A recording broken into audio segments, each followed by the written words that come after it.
What's going on, everyone? Welcome back. We have made it to the divisional round of the NFL playoffs, so you know what that means. We have got our weekly NFL game picks, outright versus the spread, along with some locks of the week.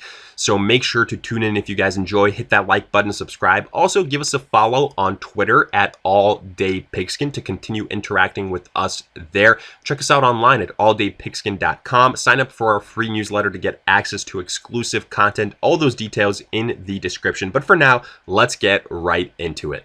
Looking at our first playoff game in the divisional round, we start with the LA Rams at the Green Bay Packers. The Packers, the number one seed in the NFC, coming off the bye week, while the LA Rams coming off an upset victory over the Seattle Seahawks this last week, where it was a combination of a stout performance from their rushing attack and their defense that got them that victory. They're going to need that exact same combination here versus the Packers if they want a chance to keep this one close and to pull off the upset. And for what it's worth, I actually do think there's a chance of an upset here because these two teams, as far as how they match up, it's very interesting. Let's start with the Packers. They have one of the best offenses left in the playoffs here in the NFC, with an MVP candidate in Aaron Rodgers, one of the best wide receivers in the NFL with Davante Adams, a good offensive line, a solid rushing attack as well. But guess what? The LA Rams, they've probably got one of the best defenses left in the playoffs as well, and that's been a strong suit of their team all season long. And what did the Green Bay Packers struggle with on the other side of the football? Well, it's stopping the run. The LA Rams, that's been their bread and butter here as of late. Cam Akers, the rookie running back, has really taken off and gotten the job done as well. So, I mean, it almost sounds like deja vu for the LA Rams in terms of what they did versus the Seattle Seahawks, but we'll continue to stress that point because it's exactly the way this game has to flow for them to stay in it. Now, I will add that the Rams are going to be aided by the fact that Jared Goff will be available for this game, and I continue to go back to this. If John Wolford doesn't get injured versus the Seattle Seahawks early in that game, I think that Seattle maybe is victorious there and the LA Rams can't complete the upset. Jared Goff, in my opinion, even when he's not 100%, is the best quarterback option that the LA Rams have. Now, ultimately, though, here, I don't think that the Rams are going to just be able to rely on their rushing attack. It's going to come down to, the Packers' pass offense versus the Rams' rushing attack in terms of offensive performances. And even though the Packers are facing the better defense, Jared Goff will have to still win this game for the LA Rams.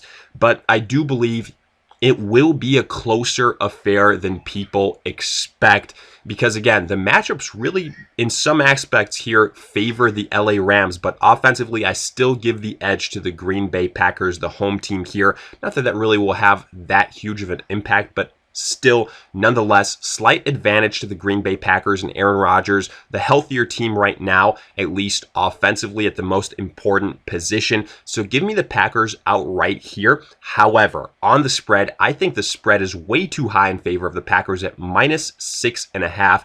If the Packers win, I think it'll be by right around 2, 3, 4 points at most. That's what you usually see in these games versus this LA Rams stout defense. So for that reason, I love the Rams on the spread.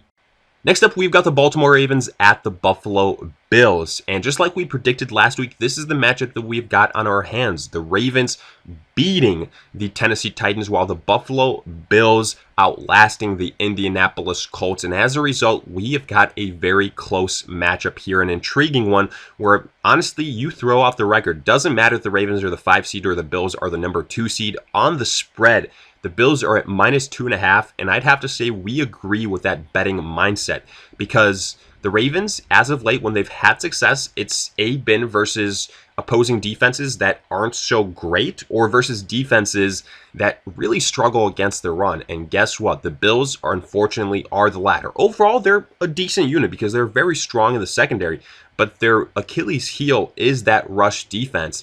And Lamar Jackson, that offensive line for Baltimore, and J.K. Dobbins, they've really been hot as of late, kind of reminding us of the Baltimore Ravens of last year. And I do think they're going to have success here in a back and forth battle. But to be fair, when it comes to the two quarterbacks, there's a reason why Josh Allen, if you look at some prop bets, is going to have the much higher figure as over-under passing yards. That's because he's the better overall passing quarterback. He's got the better weapons around him, no question about it. A lot more depth at that wide receiver position as well, and we'd have to agree with that. Overall, we do think that the Buffalo Bills offense is a little bit more balanced, but that does by no means, indicate that the Ravens cannot get the upset here. In fact, if we're looking at a day where upsets are most likely, we'd be circling our Saturday slate of games because both those contests could very well end up being upsets. However, overall, like I mentioned, I will give the slight edge here to Josh Allen. I think he is the better overall quarterback. Now, if we do see some inclement weather here where it makes passing the football a little bit harder, then you'd be wise to look at the Baltimore side of things a little bit more so. But overall, I just do think the Bills are the more complete team here, so I will give them the ever so slight edge. But I like this to be a high-scoring game, a back-and-forth game. It shouldn't be a blowout one way or the other. I'll give the slight edge to the Bills, but here, this is where it gets really interesting on the spread. I'd actually probably hedge my bets with the Ravens. I realize it's a very low number at -2.5. What I would wholeheartedly suggest is you tease that number in favor of the Ravens getting a larger spread. So, put the Buffalo Bills at -6, -7, something like that, and then hammer the Ravens that way. I think that's your best bet here in terms of betting this game. Getting that spread up and then going the Ravens there.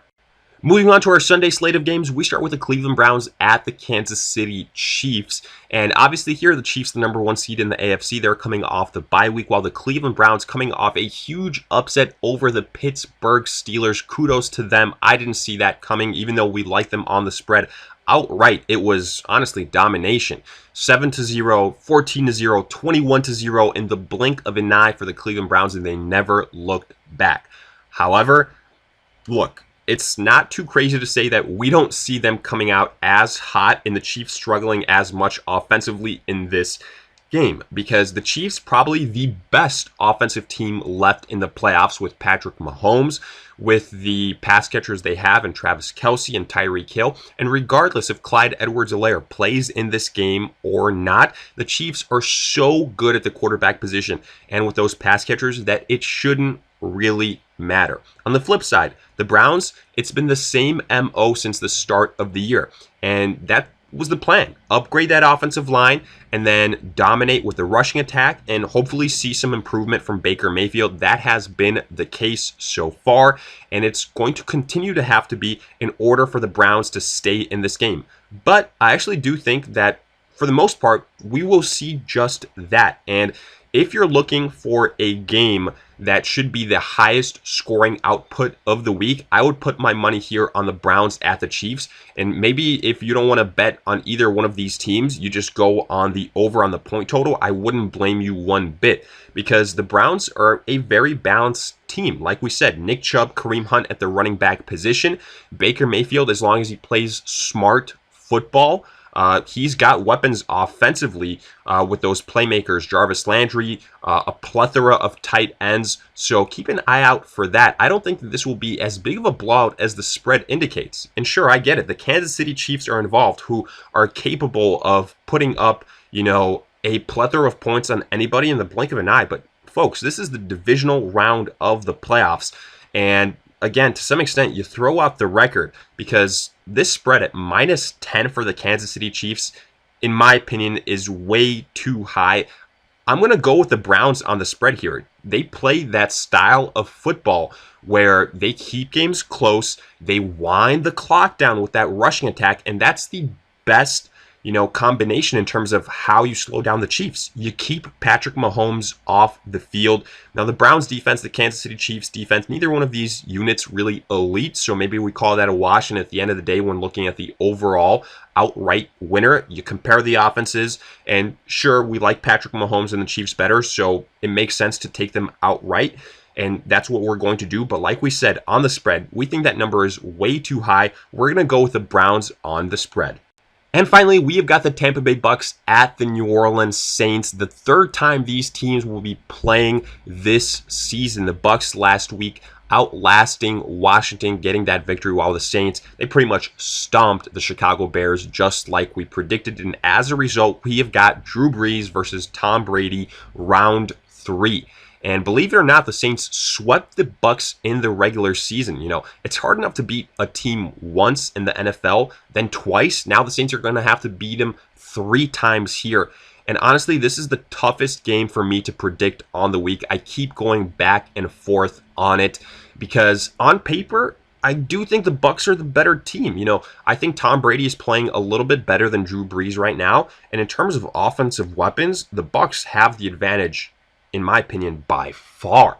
Mike Evans, Chris Godwin, Antonio Brown, Rob Gronkowski, Cameron Brate, Leonard Fournette. I'm getting winded here just going through all these names. Now, Ronald Jones, he might not play in this game. That could be an X factor for that rushing attack. But there's so many other weapons here that on paper, the Bucks should have the advantage. The problem is we've been saying that all season long. On paper, the Bucks are one of the best teams in the NFL. On paper, the Bucks should have one of the best offenses in the NFL. On paper, Tom Brady should have one of his best years in the NFL. And to some extent, that has been true, but the Bucks have had some serious issues in terms of offensive scoring. And here versus the New Orleans Saints, it won't be as easy. I anticipate the Bucks potentially coming out slow. I wouldn't necessarily bank on this being the highest scoring game of the week because both these teams have good defenses. The Bucks have one of the best rushing defenses in the NFL, so they're going to be able to some extent neutralize guys like Latavius Murray and Alvin Kamara. The problem is Alvin Kamara is such an X factor as a pass catcher that the Bucks will struggle there. And then the New Orleans Saints, they're very good at applying pressure up front. They've got some weapons in the secondary as well. So I think this is really going to be one of those grind out type of games. And the more I think about it, as much as I want to go with the Bucks here, I'm going to go with the Saints. It seems like they've just had the number on the for the Bucks on the year, and they've been able to get these grind out victories. I think their defense is a little bit more balanced, not as maybe top heavy as that of the Tampa Bay Bucks, and they've got the more experience here offensively. Sure, they don't have as many top end weapons offensively, but they've got X factors of their own. Michael Thomas back, Alvin Kamara back. I think you're going to see some, talented guys here, experienced guys, and Emmanuel Sanders, Jared Cook step up. Drew Brees maybe has a little bit more chemistry with those guys.